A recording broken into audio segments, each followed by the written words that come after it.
Sean todos bienvenidos a una nueva lección de tu canal Aula Más.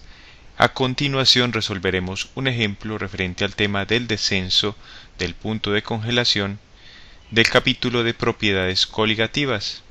El presente ejemplo dice lo siguiente: calcular el punto de congelación de una solución que contiene 117 gramos de cloruro de sodio en 1000 gramos de agua. Vamos a resolver el presente ejemplo. Primero identificamos quién es el soluto y quién es el solvente, porque estamos considerando la formación de una solución química. El soluto viene a ser el cloruro de sodio, conocido como sal de cocina y de fórmula química NaCl, y el solvente viene a ser entonces el agua, que está en mayor cantidad, de fórmula química H2O. Obtenemos así una solución salina. Nos preguntan por el punto de congelación de la solución que se obtiene luego de disolver el cloruro de sodio en agua. Es decir, nos preguntan por T sub C SLN, temperatura de congelación de la solución, cuyo valor es desconocido. Como estamos determinando el punto de congelación de la solución, necesitamos los datos de la constante crioscópica molar y de la temperatura de congelación del solvente puro, que es el agua. En primer lugar, vamos a calcular el descenso del punto de congelación a partir de la siguiente ecuación. Descenso en el punto de congelación o descenso crioscópico delta de T sub C, decimos que es igual a la constante crioscópica molar K sub C por la molalidad M minúscula. Para hallar el descenso necesitamos, por un lado, la concentración molar y por el otro, la constante crioscópica molar. Como sabemos que el solvente es el agua, podemos ir a una tabla de valores donde se dan para distintos solventes los valores de temperatura de fusión o de congelación normal en grados centígrados y los valores de K sub C de la constante crioscópica molar en unidades de grados centígrados por kilogramo de solvente sobre mol de soluto.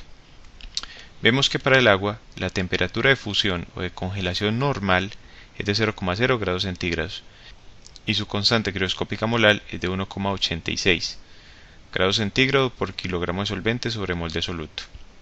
Tomamos entonces estos valores y los llevamos donde estamos resolviendo nuestro ejemplo. Tenemos entonces que a partir de la tabla de valores, la temperatura de congelación del solvente puro T sub C STE super 0 es de 0,0 grados centígrados para el agua y K sub C para el agua es de 1,86 grados centígrados por kilogramo de solvente sobre mol de soluto. Bueno, ya tenemos estos valores. Nos faltó organizar otros dos datos que nos dan en el enunciado. Por un lado, la masa de soluto, es decir, la masa de cloruro de sodio W sub STO como igual a 117 gramos de cloruro de sodio o simplemente gramos de soluto STO. Y por el otro, la masa de solvente W sub STE como igual a 1000 gramos de solvente. Muy bien, ya tenemos K sub C para hallar el descenso crioscópico, pero nos falta la molalidad M minúscula. Entonces calculamos la molalidad M como igual a las moles de soluto sobre los kilogramos de solvente. Y necesitamos entonces las moles de soluto, que inicialmente podemos hallar como iguales a la masa de soluto sobre el peso molecular de soluto. Para hallar las moles de soluto necesitamos entonces el peso molecular del soluto, PM sub STO. En este caso el peso molecular del soluto es el del cloruro de sodio, NaCl, el cual hallamos de la siguiente forma. En una tabla periódica consultamos el peso atómico primero del sodio, que es de 23 unidades de masa atómica o 23 gramos sobre mol, y multiplicamos por el número de átomos de sodio, que en esta fórmula es igual a 1.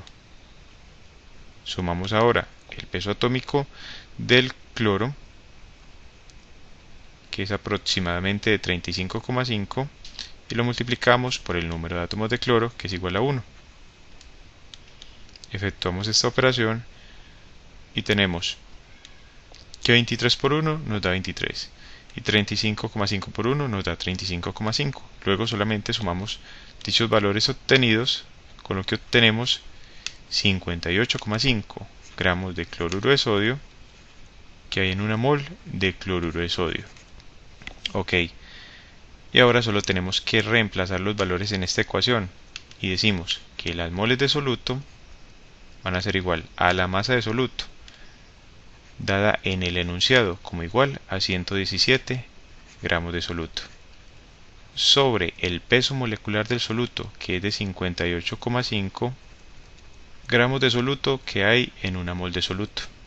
Cancelamos unidades de gramos de soluto en el numerador con gramos de soluto en el denominador.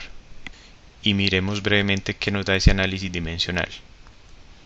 La multiplicación de extremos nos da gramos de soluto por mol de soluto en el numerador, gramos de soluto por mol de soluto, sobre la multiplicación de medios, 1 por gramos de soluto. Miremos que gramos de soluto en el numerador se cancela con gramos de soluto en el denominador, como habíamos dicho acá cuando estábamos resolviendo esta operación.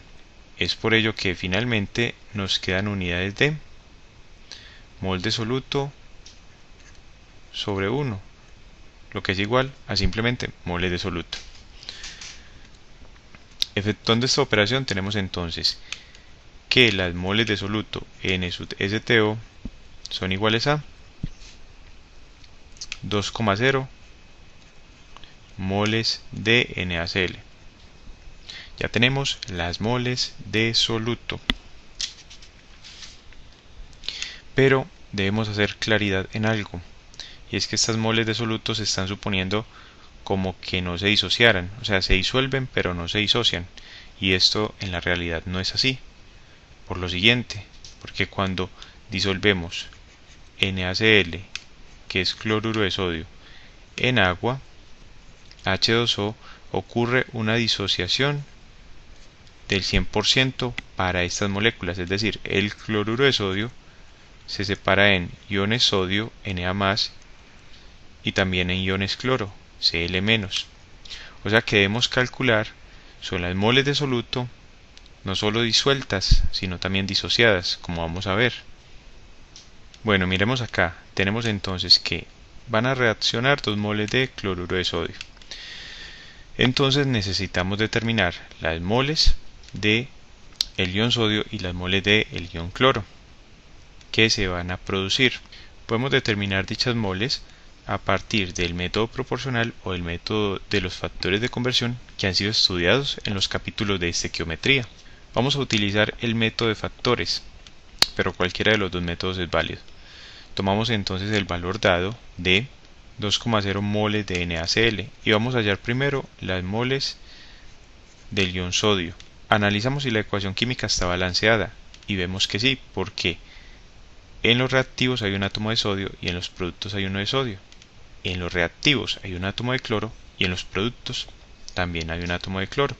Y vemos que los coeficientes estequiométricos, cuando no aparecen en la ecuación balanceada, significa que son iguales a la unidad. O sea que aquí hay un coeficiente de 1 delante del NaCl, otro coeficiente de 1 delante del sodio y un coeficiente de 1 delante del cloro. Por tanto, como necesitamos cancelar las moles de cloruro de sodio, multiplicamos por una relación tal que en el denominador queden las moles de cloruro de sodio y decimos que una mol estequiométrica de cloruro de sodio se relaciona con una mol de ion sodio, que son las que estamos hallando, y hacemos lo mismo para determinar las moles del ion cloro. Miremos que 2 moles de cloruro de sodio se multiplican por la siguiente relación, que nos dice que una mol de ion cloro producida se relaciona con una mol estequiométrica de cloruro de sodio que reacciona. Resolvemos entonces estas dos operaciones. Primero cancelamos las unidades de moles de NaCl en el numerador para la primera operación con moles de cloruro de sodio en el denominador. Y así hallamos que se producen entonces 2,0 moles de iones sodio, mol de Na+. Y en la parte inferior hacemos lo mismo, cancelamos moles de cloruro de sodio con lo cual obtenemos 2,0 moles de iones cloro. ¿Eso qué nos quiere decir? Que las moles de soluto totales, disueltas y disociadas, que las vamos a indicar con una D en el subíndice, van a ser iguales a la suma de las moles del ion sodio más las moles del ion cloro, que son esos valores obtenidos. O sea que solo tenemos que sumar 2 moles de iones sodio con 2 moles de ion cloro, y eso nos da 4. O sea que las moles de soluto disueltas y disociadas son iguales a 4,0 mol de soluto disueltas y disociadas. Entonces debemos tener presente que en este ejemplo hay disociación, o sea, el soluto se separó en iones, como acabamos de ver, y también hay disolución, porque el soluto se disuelve en el agua. Y otra condición es que no hay volatilidad del soluto. El soluto es no volátil, para poder aplicar esta propiedad del descenso del punto de congelación. Ya tenemos entonces las moles totales de soluto disociadas y disueltas. Vamos ahora sí a determinar la molalidad. La molalidad M minúscula, ya habíamos dicho que son las moles de soluto sobre los kilogramos de solvente. Tenemos entonces las moles de soluto, pero en este caso no solo un soluto disuelto, sino también disociado. Entonces M, que es la molalidad, viene a ser igual a 4,0 mol de soluto disueltas y disociadas sobre los kilogramos de solvente. Y los kilogramos de solvente los hallamos a partir de la masa de solvente dada en gramos. Nos están dando 1000 gramos de solvente, pero necesitamos dicho valor en kilogramos. Para ello debemos recordar que un kilogramo de cualquier sustancia, en este caso un kilogramo de solvente, equivale a 1000 gramos de dicha sustancia, en este caso un solvente. Por tanto, al cancelar unidades, obtenemos el valor de 1 kilogramo de solvente. O sea que solo dividimos entre 1 kilogramo de solvente, que es el agua. Y la molalidad viene a ser entonces igual a 4,0 mol de soluto disuelto y disociado sobre kilogramo de solvente. Hallemos entonces el delta de K sub C, el descenso crioscópico. Reemplazando los valores conocidos, tenemos la constante crioscópica molar 1,86 grados centígrados por kilogramo de solvente sobre mol de soluto, por la molalidad 4,0 mol de soluto disuelto y disociado sobre kilogramo de solvente.